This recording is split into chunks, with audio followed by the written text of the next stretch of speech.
Hey there, and welcome to today's episode of the Vineyard Underground podcast. This is your host and viticulturist, Fritz Westover, and today I'm joined by two gentlemen, Mark Wenzel of the Illinois Sparkling Wine Company and August Hill Winery, and Kaibab Sauvage of Sauvage Spectrum Winery in Colorado. And they're going to talk a little bit about growing grapes for sparkling wines, specifically in non-traditional or what we'll just call alternative regions. And that could be where you're located too. This is going to be a really interesting episode and something we haven't really covered yet on the podcast. Okay, now joining me are Mark Wenzel and Kaibab Sauvage. Hey guys, welcome to the podcast and thanks for taking the time to join me. You're welcome, Fritz. So really glad to be here. Yeah, Fritz, good to see you. Thanks for having us on. Really looking forward to this.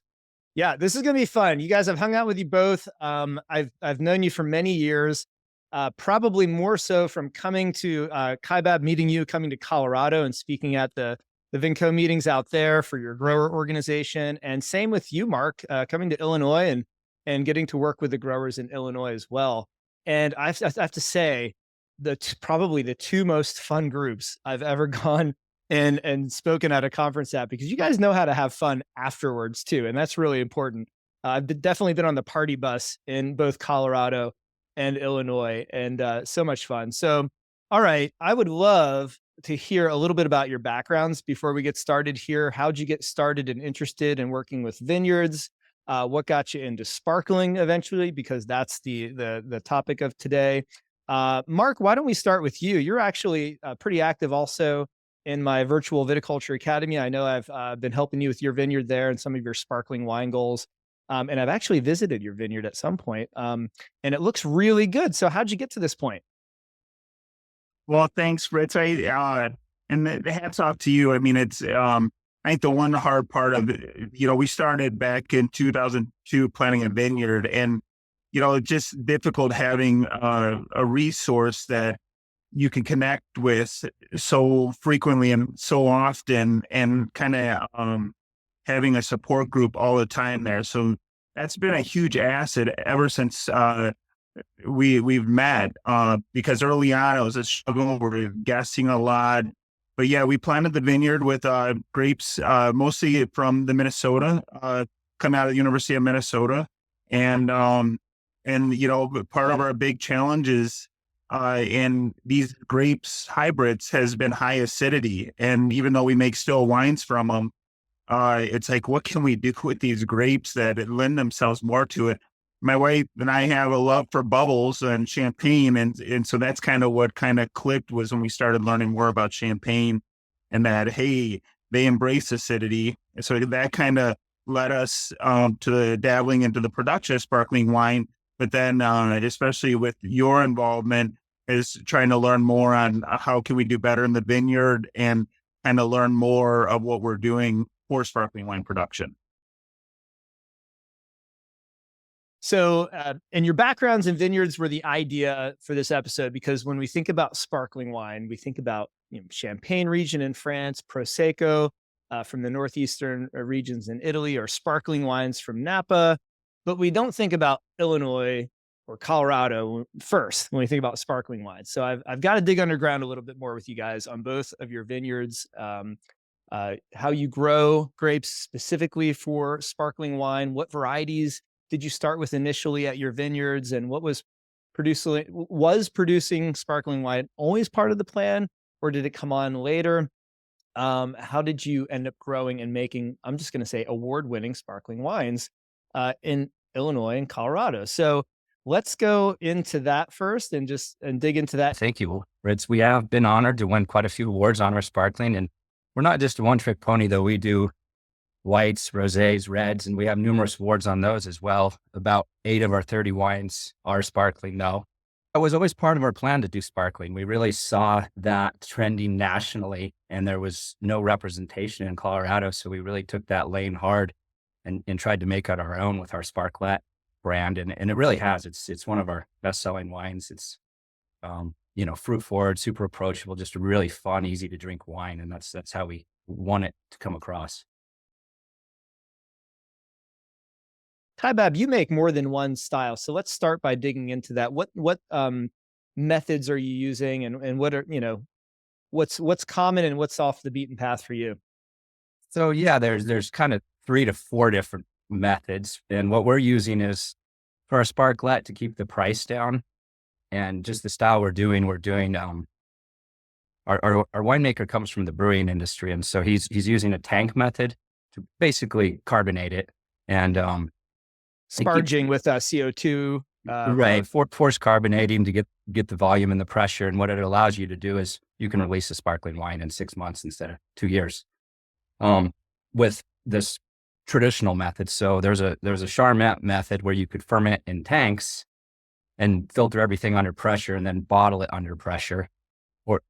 Or going back a step, there's pet nat, which is pétillant naturel, which is the ancestral method, which has been around before Dom Perignon. The monks, it's rumored, started this. They had maybe a fermentation with a little residual sugar on it, bottled it, it stopped fermenting in the winter, re-fermented in the spring, and voila, they had bubbles. And then there's the traditional method champenois, which takes that pet nat, basically. You ferment, in the bottle, you riddle it, you get your cap to the end, you freeze it, you disgorge it, you add your sugar sulfur solution called dosage, and then you finish it with a cork and cage. And those flavor-wise are all different. The pet nats have a lot of more yeasty brewery characteristics, more like a beer or kombucha, where a traditional method, since it's aged on the lees, it's going to have much more biscuity brioche flavors. So really just different styles of wine with those 4. Mark, can we go through some of the varieties that you grow specifically for sparkling, or that you're including? Maybe you grow them for multiple reasons, but what varieties enter into your sparkling wine program? You mentioned 8 different wines, but maybe that's more than 8 grapes. I don't know. Yeah. So kind of the core, our number one seller, sparklet white, mostly Vignoles, maybe a little Aramella. So Vignoles, French-American hybrid, Aramella, a New World cultivar stuff, bred here in the United States.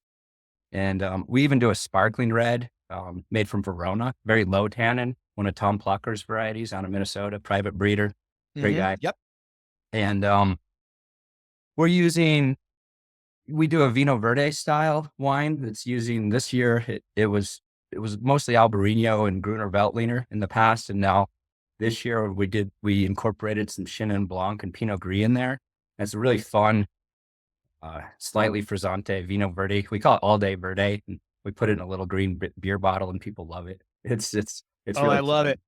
Do you ship to Texas? I need to get some of that. That sounds awesome for the summer here. No, if we do or not, I'll look into it. I'll send you a 4-pack. It's really fun. It's a twist top. Just chill it down. And some people drink it right out of the bottle. Some people pour it in a glass. Hey, we're not judging, right? Right. But then we're using, for our Blanc de Noir and our Blanc de Blanc, I think Chenin Blanc, Mourvedre, Zinfandel, and the Blanc de Noir. Okay. And Viognier adds a nice component. That's what's really nice about sparkling wines. Most people aren't so interested in the varieties that are in there. They just, there's the, 3 kind of classic champagne sparkling varieties, but you can use so many different grapes, and most people just really care about the quality of the sparkling wine. Like Viognier is one that adds a lot of floral notes. We'll use, in the base wine, we'll do a lot of different blending to create something fun. Yeah. I think if you ask the average consumer, what's in your Chardonnay wine? They'd say, well, I think Chardonnay, right? If you ask them, what's in your sparkling wine, what grape variety, you'd probably stump the average consumer to know what is actually in that bottle of bubbly. And I think that also offers an opportunity. And I want to dig into that on the marketing side of things later, because you can market a brand without marketing a grape variety. And that allows growers in all kinds of regions, no matter what varieties they grow, the level playing field kind of to make sparkling wine in some senses. Mark, what varieties are you bubbling up in Illinois? Fritz, the grape varietals that we're using for our traditional methods sparkling wines are primarily Chardonnay, Frontenac Gris, Frontenac Blanc are the main whites. We use a little bit of Cross at times. And then on the reds, we use Chambourcin, Marichal Foch, and Frontenac. With the traditional method, when we're picking, we're looking at for dramatic characteristics because we want to have a little bit of influence of the aging with the yeast. For the Pet Nats, we've done Chardonnay, Chambourcin, and La Crescent. And then also, our infusions, we sometimes go with more aromatic white for those.